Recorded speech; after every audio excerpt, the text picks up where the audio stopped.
Let me find it. Let me watch it real quick.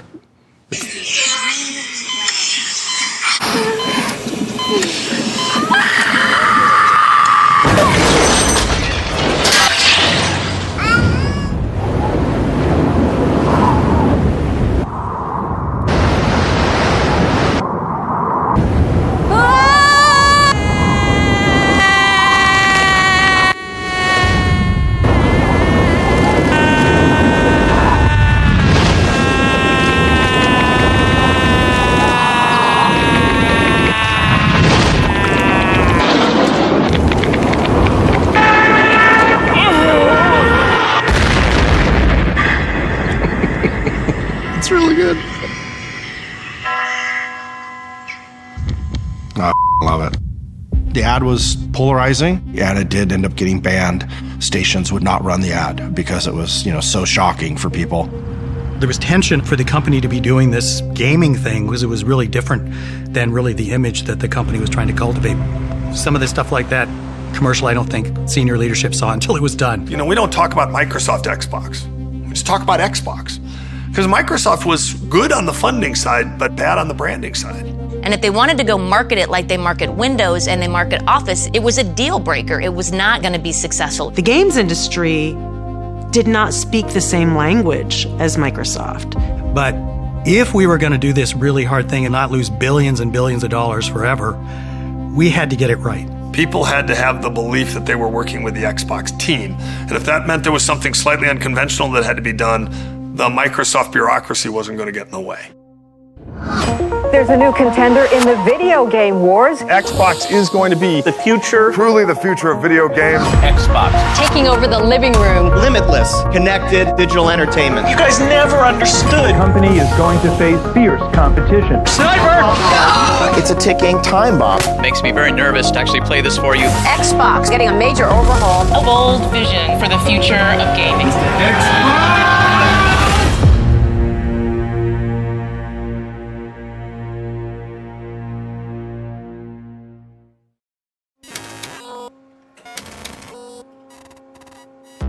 The Xbox is a breakthrough game console that ships in fall 2001. Most console companies start working on the next console as soon as they finish the current console. So 5 years, 6 years, 7 years. So for Microsoft to go from announcing in 2000 to being on store shelves in the fall of 2001 is kind of insane. Before Xbox landed on store shelves, the team had to run a gauntlet of very public deadlines. A hardware rollout in Las Vegas at the Consumer Electronics Show. A first glimpse of Xbox games at Microsoft's GameStock event in Seattle. And finally, an event that brought the entire global gaming industry together to see what was new and judge it mercilessly. E3 is the biggest moment of the year for games. For new entrants, it was really important to show up and make a good impression. That E3 was critical for the Xbox, but a lot of what you're showing is beta software and beta hardware. Hardware that's not proven yet, or probably not even finished. A lot of things at E3 can go wrong. Adding pressure, the lead executive on Xbox development, Rick Thompson, had just left Microsoft, which meant Microsoft's mission to quickly deliver an industry-changing game console needed a new leader. The idea of finding somebody else externally didn't make sense. We had a schedule that is crazy to begin with. The project just didn't have the time for that. Nor did we think that somebody externally could sort of fit into Microsoft and make this happen. And so I concluded that it was something I needed to do. A new challenger enters. Sort of a fateful decision because it led to the worst 18 months of my professional career. It's a hard project. What we were doing is something that is intensely difficult. Robbie was the grown-up. What was Robbie's role? We were a young group of kind of ragtag kids. Let's go ahead and take the cars, give them 3... What the hell's that? I got a demo to do up here. I don't think Robbie should be seeing this. What we needed more than anything else was we needed an adult in the room. I was part of Office when it was smaller, and then as it grew big. Robbie also has a sense of propriety, and I don't think we had a sense of propriety at all. The opportunity here way outpaces that opportunity. I think it's very exciting. He was the one inside of Microsoft that Bill Gates trusted with all the complexity and the cost and the risk involved in doing something like this. Robbie is a good guy. People can trust him. He doesn't break his word. However, everyone who comes into games can't be prepared for what it's like, because it's an entertainment business. The software doesn't just have to work and have the right features. It has to entertain also. This is hard. I had no clue what I was doing. I didn't play games. The business model I barely understood. We are launching an entirely new business competing against 2 established competitors in one of the largest entertainment industries in the world. I was learning something new every single day. And that meant, obviously, I failed most days too. And I think the next 6 to 8 weeks are going to be super exciting. A little challenging. I didn't think about how to plan for going from 20 people to 2,000 people. We went from 4 people to 12 people to hundreds to, honestly, thousands involved in some way with the creation of Xbox. It was crazy. I mean, it was no time at all before I didn't know everybody in the organization anymore. When I think about it today, it just makes my head kind of spin sideways. Every week I would hear about somebody I knew in the game industry that was moving up to Redmond to work for the Xbox. We just said, this all has to get done. We need bodies. So we hired people in bulk. We brought in teams of people. I remember thinking, there's a lot of people changing their lives for this effort. It's either got to be something that everybody believes in, and they're willing to uproot their families and get behind this initiative, or it's going to be one of the biggest cluster of all time.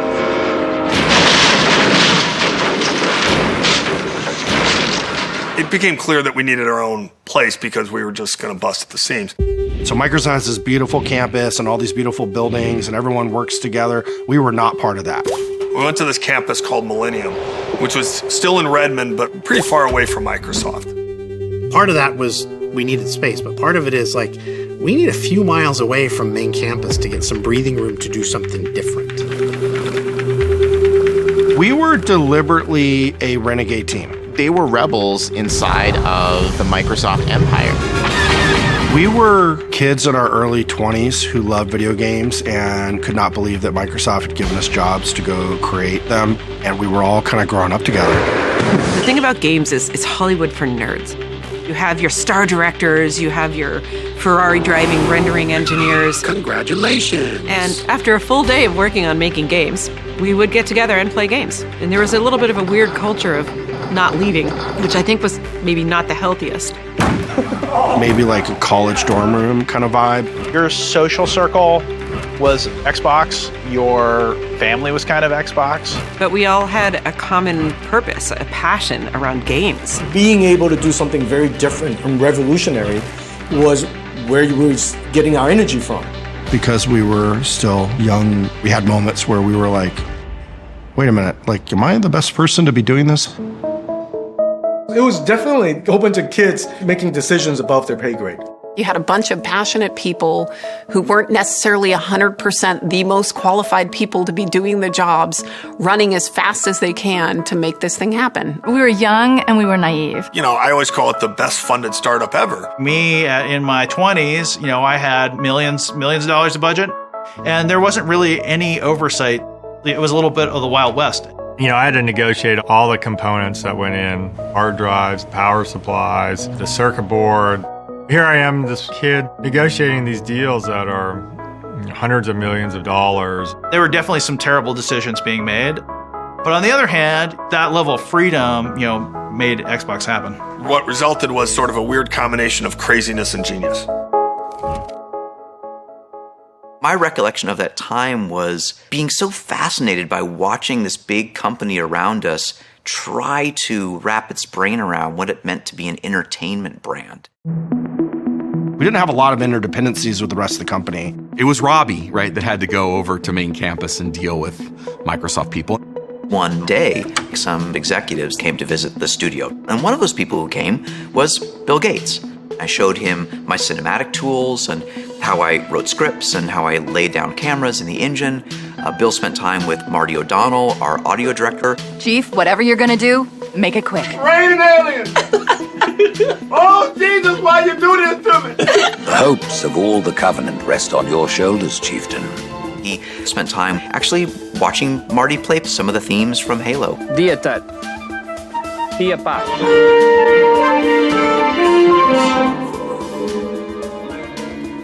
He went to go see our art department where one of our 3D artists was sculpting a character in clay, making a maquette.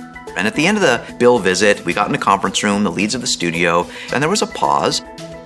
And you can see the magnificent machine that is his brain calculating down the Microsoft org chart from him at the top all the way down to the crazy artists in this studio in a gravel pit, literally. And Bill leaned forward and he said, "So there are artists who work here?" It really was a cultural change for the company. Xbox was already forcing people within Microsoft to think differently. But what really mattered was changing public perception. Behind the scenes, software engineers were hard at work building Xbox's capabilities. Now, the hardware team had a chance to win over the doubters on a big stage at the Consumer Electronics Show in Las Vegas. CES was a trade show where companies from around the world would come to unveil the latest in technologies. A lot of buying decisions and retailers got made at that show for the holiday season, and so we had a lot of proving to do.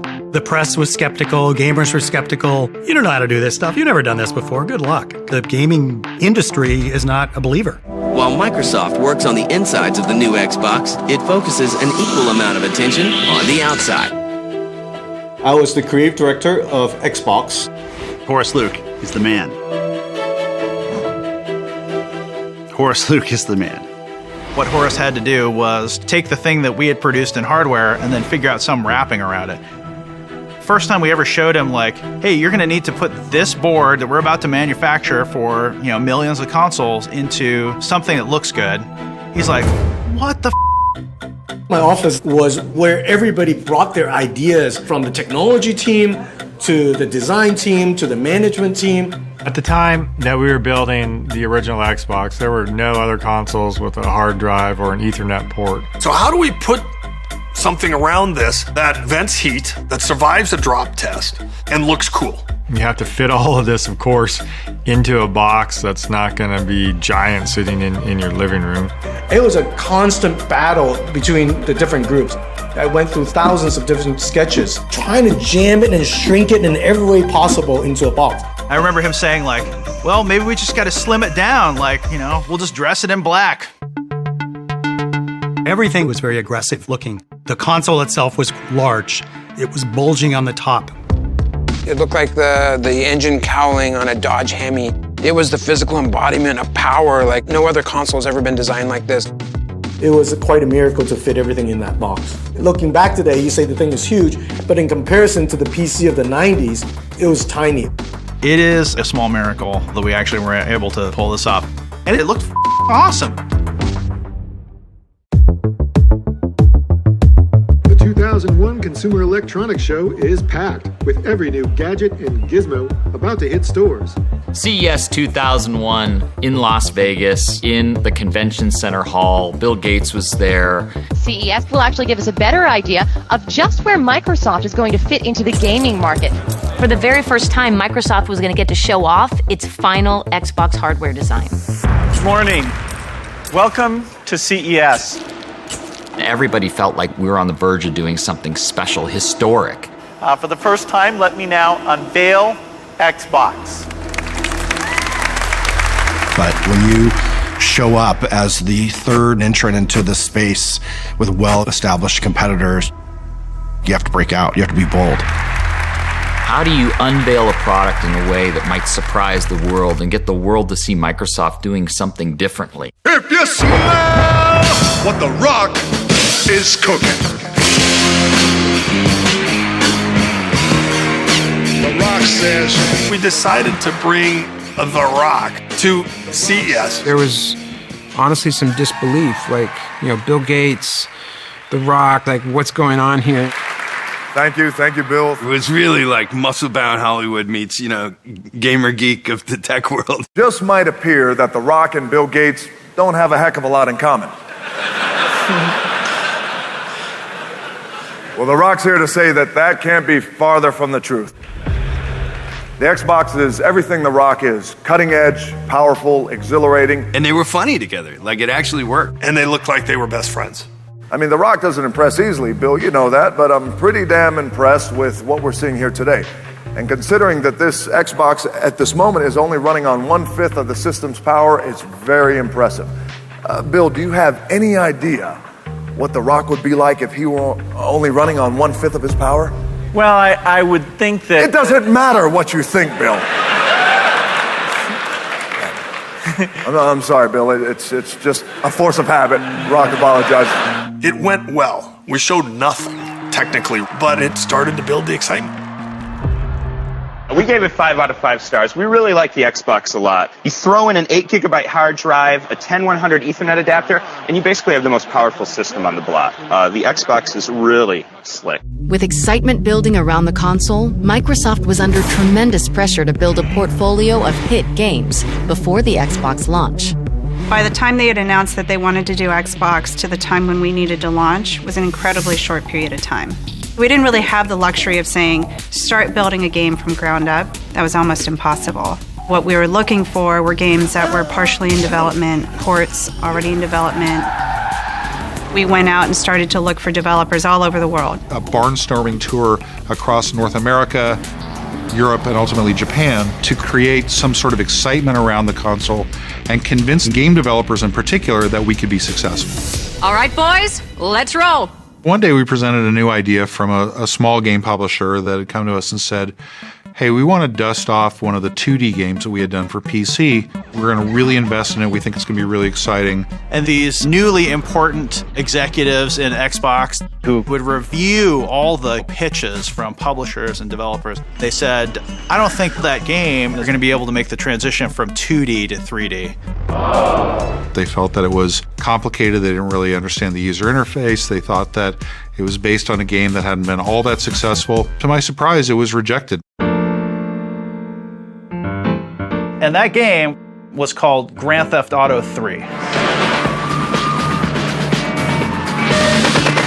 It ended up selling 14.5 million units.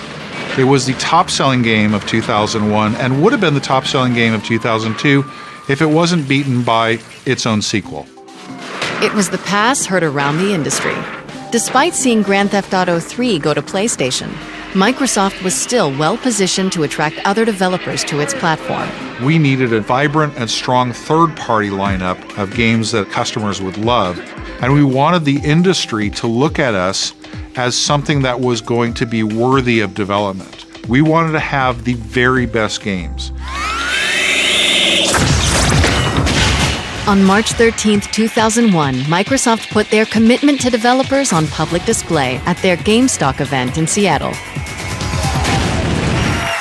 Thanks and welcome to GameStock 2001. What you're seeing is a sneak peek at what's to come on Xbox. We're going to start off with a game whose vision was really just too big to fit in the PS2, so we brought it over to the Xbox.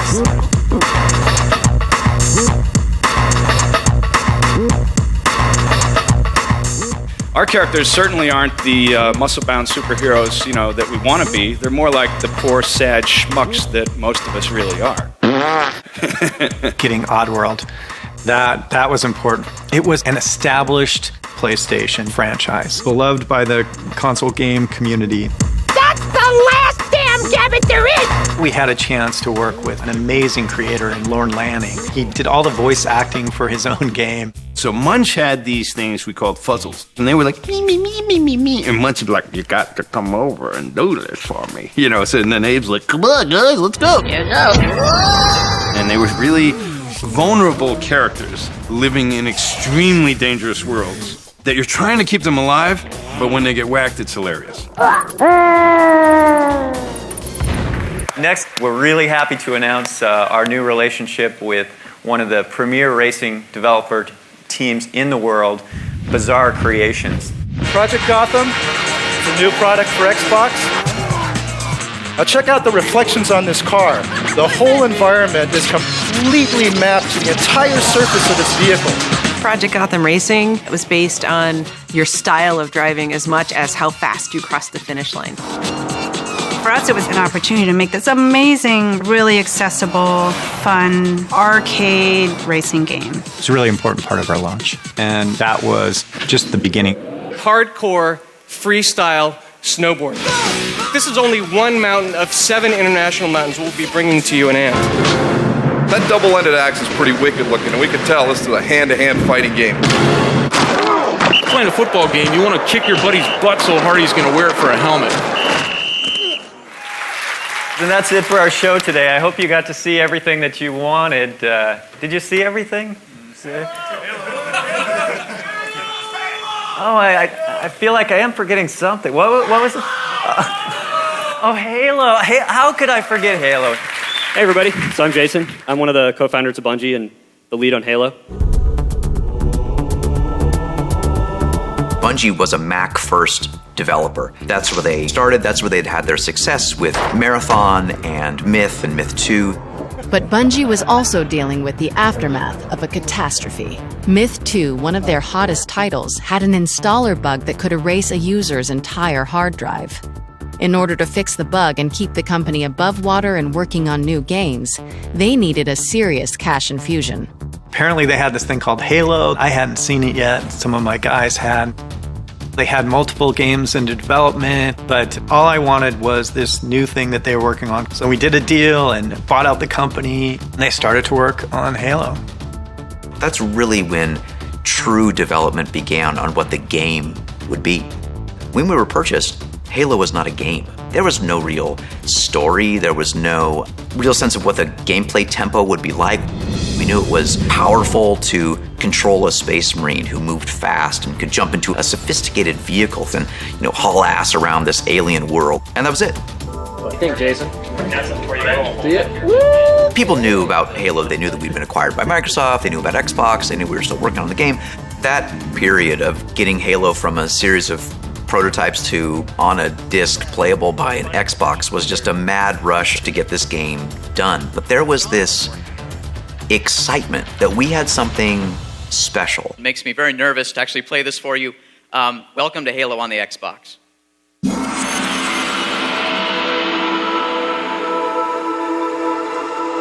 We started off that demo showing you flying to the land in a Covenant ship, running around the environment, getting in a vehicle, doing all those, building block Halo things. But we had our test environment, what we called a B30, the island map in the middle of the water with Halo in the background. It was just fun to play. Woo! GameStock was that real first coming out party for us, and it was just that moment where I think the whole organization began to wake up to, oh, there's something really special here. Thank you. That's it. Good night. Xbox had made a high-risk bet on Halo. At the time, first-person shooters were considered PC games. The only right way to play was with a keyboard and mouse. At the time, people thought, well, how are you going to translate, mouse and keyboard game into a console game? Dual-stick first-person shooters had almost never been done on a console. I remember right before the demo, Ed was very clear. He's like, hey, when you're playing, make sure that people see the controller. What we need to demonstrate is you can play a shooter with thumbsticks maneuvering around the environment. You can go back and you can look. Adamant blog posts that shooter games, like Doom, would never work with a game controller. Can people actually play a first-person shooter on a controller like this? Is the audience going to accept it? While gamers wrestled with the idea of a first-person shooter on a console, critics also keyed in on a not-so-tiny issue. I don't like the controller. Unfortunately, it's big. I think it's too big. The Duke, they call it. The Duke wasn't a small controller. It didn't feel cheap. I felt like you could kill somebody with it. You had to have gorilla hands to work with this thing. It was the industry's biggest game controller. The Duke controller was like a newborn baby. I mean, the thing is like 9 pounds, 3 ounces. You had to kind of hug it. As an adult with big hands, you can hold it farther back and it's really comfortable and cool. It was done bass-ackward, as most things were on the original Xbox. To get to that design, we kind of used the human factors ergonomic approach. For those of us with smaller hands, we all thought, oh my God, did all these guys just sit in a room and go, oh yeah, this is gonna be great. It was like, oh, yeah, this is totally not going to work for us. And it was like, okay, this is a problem. Perhaps we didn't take into account a full range of hand sizes. There's no way we could ship Duke in Japan. People couldn't use it there. There was almost a plea, Carlson, you've got to find a way to make this smaller, please. We knew it wasn't the right thing, but we didn't have enough time. E3 was coming up, and so we had to go with what we had. On May 17, 2001, global gaming's biggest event, E3, kicked off in Los Angeles. The E3 is clearly the Super Bowl, the Olympics, the World Cup all rolled into one for the video game industry. For Team Xbox, it was the most important public test for their new console before a looming November launch date. We're trying to make an impression at E3, and we don't know what hardware we're going to be able to show. And are we going to try to show a lot or a little? Should we show games at all? We were heads down, focused on having all of our games prepped for E3, and it nearly killed us. It's Broadway, it's opening night. You're going to read the reviews the next morning, and you're either hot or you're a flop. I was pretty eager to get to E3 and get hands-on with the Xbox. But your first time making hardware is painful. And what you demo and what ends up on the store shelves are often very different things. And so I was really skeptical that this Xbox is going to be ready. It's a pleasure for me to be the first to welcome you to Los Angeles for what I'm sure is going to be quite an exciting week. So it's 8 a.m. in the morning. The hardware team is like literally using duct tape to get the box done. Sony had their event the night before and a party afterwards. This was going to be our coming out party, and we now have a hungover media group at 8 o'clock in the morning coming to see Xbox. That is not where you want to be. We've made Xbox a reality. And you can see here, if I slide this down, Xbox itself. Now live and ready to go. I walk out on stage and I do my first line. And in fact, if I press this little button here on the front, and then I, hit the magic button that's supposed to start the Xbox, you'll see Xbox will actually start up. We can bring that video up. We can bring that video up. And nothing happens. Nothing happened. Well, if we could bring the video up, Xbox would be live and starting and running. I didn't know what to do, so I just went on. So it's with great confidence that on November the 8th, in the North American market, you'll be able to go into retail stores. In less than a year's time, you're going to release this thing into the wild, and people are going to be able to play it, and you're going to love it. And it doesn't turn on. It was a devastating moment. As the hardware planner, my heart just sank. And you'll be able to get a box just like this with Xbox in it. It was a disaster. A legendary sort of press conference snafu. We had to convince the press very quickly that we had a box that worked, and we needed to get their hands on these games as quickly as we possibly could so we could wash away that moment that we had on stage. We're very excited about that. But the disasters kept rolling. The Xbox wasn't done yet. The graphics hardware that they were running on was running about half the speed of what we expected the final product to be at. Basically, I'm making excuses for it was slow. Microsoft had never had a meaningful presence at E3 before. The booth was packed. We decided to show Halo because we feel like we have to show what's going to be our key title. In terms of the games we were working on, Halo had the biggest role. And so it was the E3 demo on the floor. So many people were coming in with huge curiosity about what it was capable of, and I was completely disappointed. I'm like, the frame rate's terrible, the split screen stuff, it's kind of cool, but it just doesn't feel like it's powerful enough. On the show floor, the unfinished game seemed to fall short of its original promise of revolutionary gameplay. So now you have a bad launch event, and the key title that's going to carry the day looks bad, and people start to think we're crazy. Shortly thereafter, E3, Peter Moore, he's at Sega, and he says, hey, I want to give you our feedback from E3. That E3 was critical for Sega to stay alive. In February of 2001, Sega made the decision to discontinue the Dreamcast and focus exclusively on software. Part of that transition included a huge bet to focus on making games for Xbox. But a disastrous showing at E3 from Microsoft meant danger for Sega.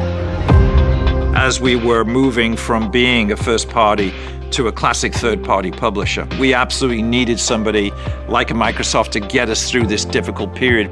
And so Peter comes up to me. He looks at me and says, well, here's our feedback. Retailers aren't going to stock you, developers aren't going to develop for you, and consumers think the product's not very good and it's too expensive. I took it very personally. I'm the leader of the team, it's my responsibility, it's my obligation, and I felt like I failed.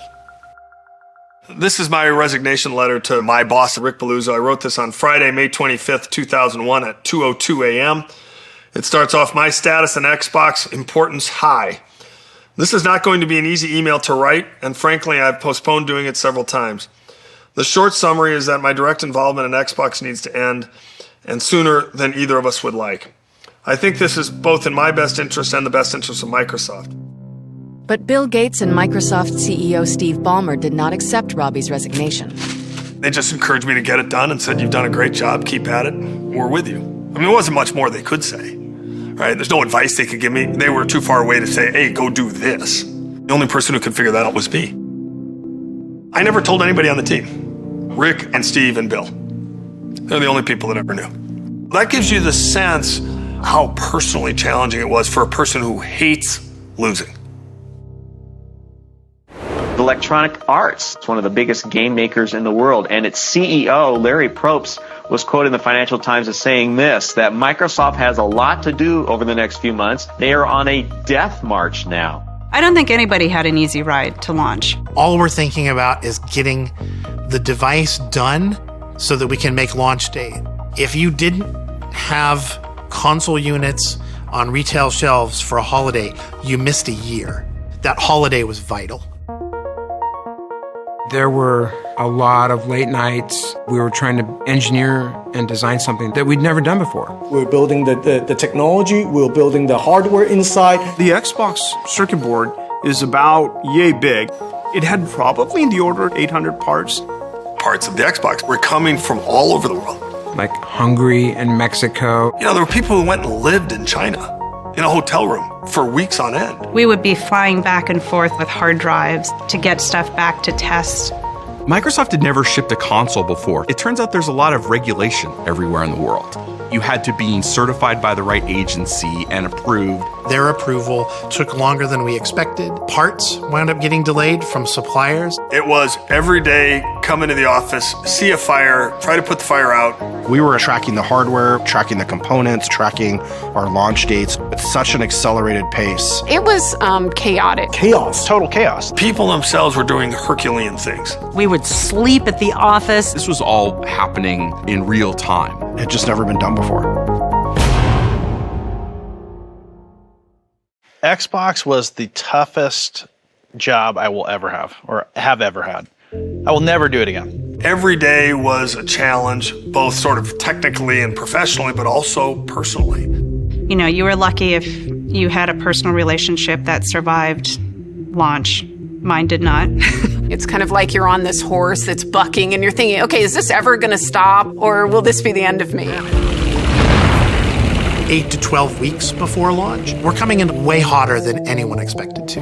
We doubted whether the hardware was going to be done in time. We're not sure any of the games are going to be done in time. The ship is still on fire, the plane hasn't landed, all the metaphors for crashes you can think of. But in the end, that team believed. There's no second try at the Xbox, so this was a Hail Mary culture. And if we were to succeed, it was going to be absolutely epic. It's a touchdown! November 15th, 2001. Xbox was released in Times Square. Mr. Bill Gates! We painted Times Square green. Everywhere you looked, you saw the Xbox green logo. Xbox was up on all these big billboards. One of those moments in your life you're never going to forget. Here we are, a huge line of gamers down the street waiting to buy this Xbox. 20 years old, first time going to the city alone. I get on a bus and I show up in Times Square. I go straight to the new Toys R Us and I'm looking for the line. I'm prepared to stay there all day.